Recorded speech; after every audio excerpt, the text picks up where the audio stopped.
José Armando, o Vitor La Regina, na sexta-feira, aqui no Jornal da Manhã, apresentou que os pais ganham presentes inferiores ao das mães. Isso é uma injustiça? Tem que fazer um movimento, Marcelo. Vamos para a Avenida Paulista. Os pais merecem presentes melhores, por favor. Você sabe que o Dia dos Pais, a gente tem, né? Você fala assim, os pais merecem presentes melhores, sempre ganham menos, é a lembrancinha, mas tem, às vezes, a relação de aquela coisa brigas que ficam, né? Que às vezes o filho se afasta do pai, porque o filho pensa de uma maneira, o pai de outra, aqueles conflitos de gerações, né? E o Dia dos Pais é sempre uma oportunidade para a reconciliação com os filhos. Neste domingo, a reunião familiar favorece o clima de ter essa coisa mais amistosa, e a gente acaba deixando de lado algumas rusgas, algumas brigas do passado. Por esse motivo, o Dia dos Pais é um ótimo momento para deixar de lado todas as desavenças e tentar restabelecer o bom relacionamento com as pessoas que amamos. É interessante também, Marcelo, que assim, quando você se transforma em pai, você começa a compreender tudo que o seu pai fazia, né? Esse é um fato. Chega cedo. Nós vamos falar sobre essa relação, sobre o se aproximar com o Dr. Luiz Cuchinir, psiquiatra, consultor aqui da Jovem Pan, autor de vários livros, um deles, Ainda Vale a Pena, que fala exatamente sobre rompimentos, separações e o processo de restabelecimento das relações humanas. Olá, Dr. Cuchinir. Boa tarde. Tudo bem, José Armando, Marcelo Matos, é um prazer estar com vocês dois. Prazer é nosso, doutor. Doutor, ainda vale a pena? Sempre vale a pena? Isso vale mesmo, né? Quer dizer, viver sozinho é muito difícil. A vida faz com que cada pessoa passe por fases onde, às vezes, os rompimentos ocorrem, particularmente nessa relação com filhos. Muitas vezes os filhos vão embora, muitas vezes os pais vão embora, e essa oportunidade de eles resgatarem esse convívio, essa atenção que um possa dar para o outro, esse aprendizado que um tem, se puder conviver com o outro, é preciosa, né? Então, esse Dia dos Pais não é só para esses presentes, como vocês estavam comentando, né? Se o presente é muito bom ou não, se bem que o pai deve gostar de receber, sim, não tem dúvida. Mas que não venha com aquela gravata, cueca e o lenço de sempre. Meia. Porque, homem, as pessoas reclamam, nunca sabem o que dá, né? Nunca sabem, mulher tem tantas opções, então reclamam, e aí pro pai vai dizer, puxa, mas o que eu vou dar pro meu pai? Eventualmente o que ele quer, que é o carro, eu não tenho dinheiro. Mas vai dar para uma mulher uma panela, um liquidificador que você apanha, né? Não pode dar de presente. Joga na cabeça, né? Agora, doutor Cuchinir, o que é que leva? A gente aprende quando é criança, é natural isso, né? Assim, a gente admira o pai, a mãe, é algo que vem bem ali, né? Desde... O que leva um pai e um filho se afastarem? Então, olha, eu acompanho uma parte dos meus pacientes, são pacientes adultos jovens, né? Então, eu vejo muito isso que, principalmente depois de separações, ou mesmo, não depende da separação, mas essa expectativa que o pai tem do filho, às vezes ela não chega no filho como uma relação de amor, chega como uma exigência.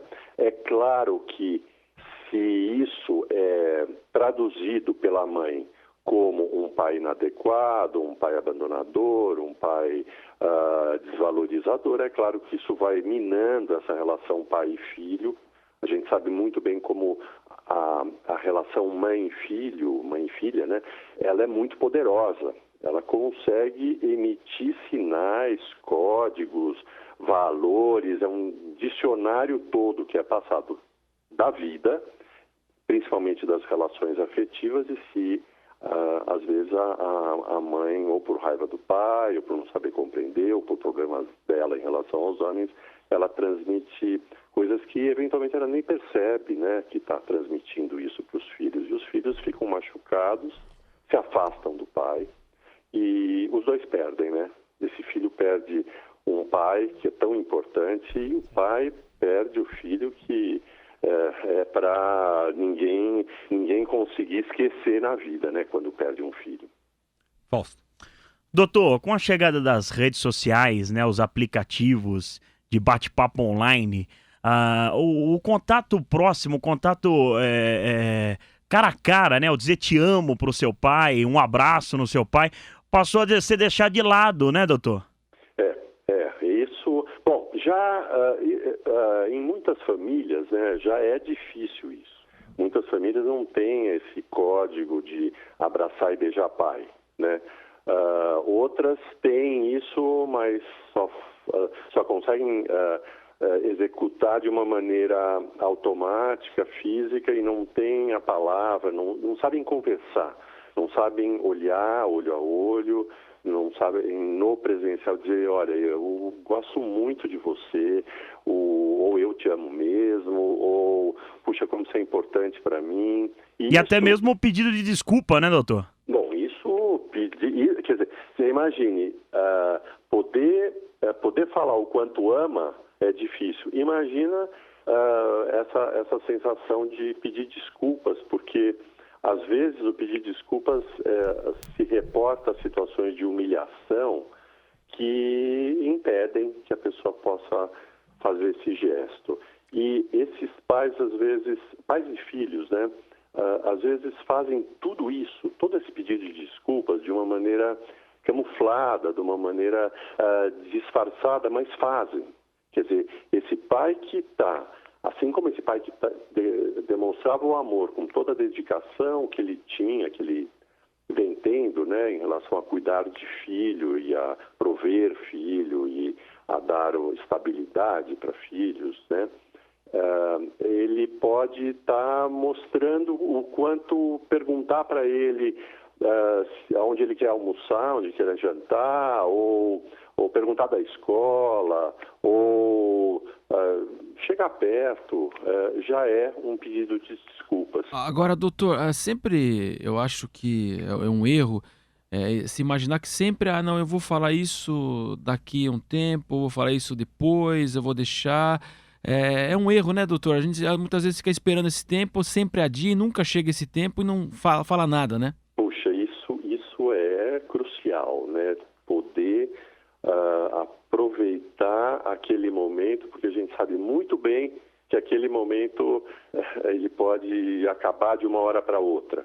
Então, essa possibilidade de falar o quanto o outro é importante, escrever o quanto o outro é importante, gravar o quanto o outro é importante, tudo isso que são maneiras, às vezes, que um não consegue fazer presencialmente, mas eventualmente consegue fazer de uma outra maneira.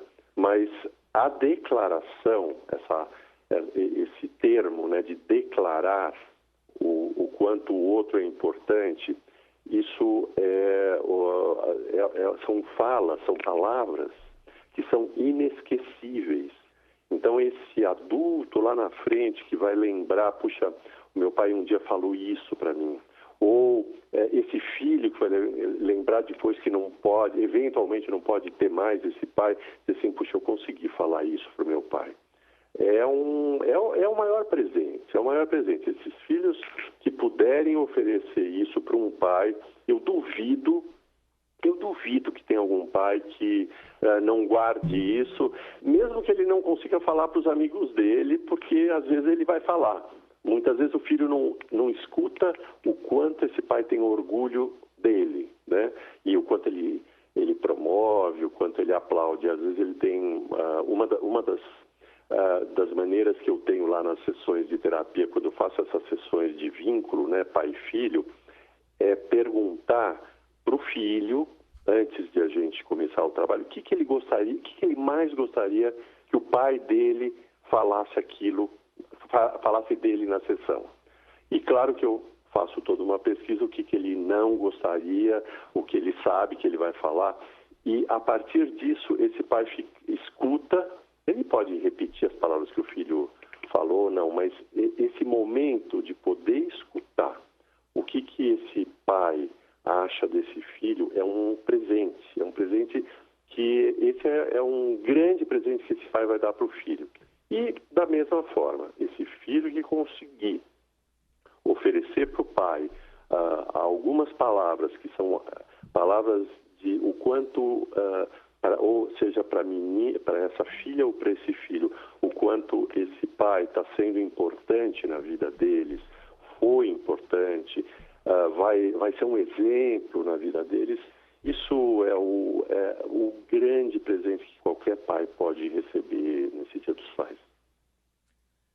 Esse é o verdadeiro presente, né, Zé? Nós conversamos aqui com o Dr. Luiz Kuchinir, psiquiatra, enfim, consultora da Jovem Pan, nosso parceiro há muitos anos aqui na Jovem Pan e o autor do livro Ainda Vale a Pena.